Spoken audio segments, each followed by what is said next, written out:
Joe, with temperatures like these, obviously it's great to get outside and enjoy everything nature has to offer. And maybe it's a good time to get outside and do a little bit of prayer, because today's actually National Day of Prayer. And appropriately, a dedicated writer with a passion for spirituality has written her own novel to guide readers in their daily spiritual journey. So today we have author and life coach Taisha Smith here to talk more about it. Taisha, thank you so much for being here Thank today. you for having me. Absolutely. All right, so first off, tell us more about the inspiration behind your writing here.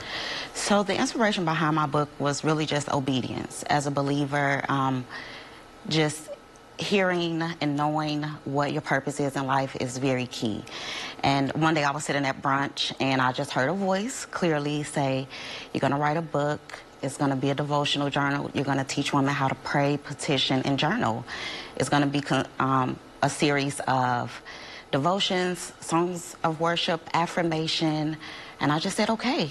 And as days progressed, weeks went on, I started hearing titles, context, scripture, songs, and in about middle of October, it was like, it's time. The voice said, it's time to start writing. And I wrote, and I would be up as early as 4 a.m. I would be just writing all day, and I think I finished it in about 2.5 weeks. Oh wow! Okay, Yeah, so you really sped through that process. Yes. It was like a constant press that it just kept coming. It was a flow that I stayed in. So I just cut all distractions, no social media. I stopped talking to friends and family for a little bit because I needed to make sure that I was getting everything that I needed to put in this book. Absolutely, and you have a copy with it here with you today. I want to make sure we get the cover here as well. Prayers and Petitions to Heaven. Yes.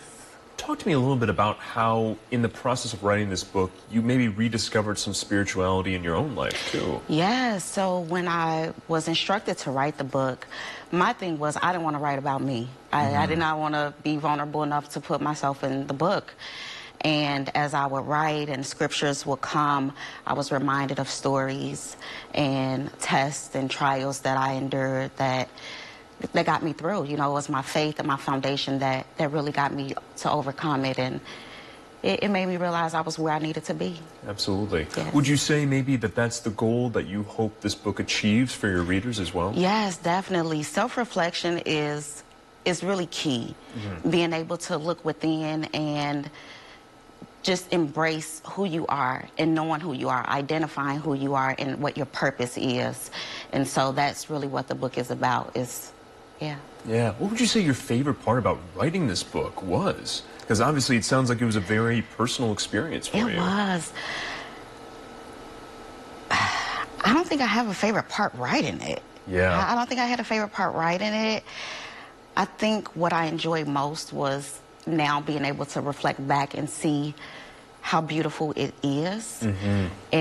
And reading through it saying, wow, that's inspiring, you know. The retrospective of it all. Even though it was me that was writing it, looking back, it was like, wow, this is really good. This was really good. Yeah. And so it just kind of refueled me all over again. Absolutely. Yeah. And you know what? You at home get a chance to read it yourself. Yes. If you're interested in attending the book's release, that'll be May 7th from 12:30 to 3 at the Courtyard Marriott over on Greenbrier Drive in Normal.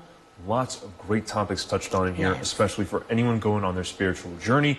Taisha, thank you so much for being with us this morning. This is great to chat with you. Yes, you as well. And of course, as you know, if you want to join us for Talk of the Town, go to 25newsnow.com/community and hit that tab and submit the form. And of course, we're celebrating some birthdays today. We'll tell you who in just a bit.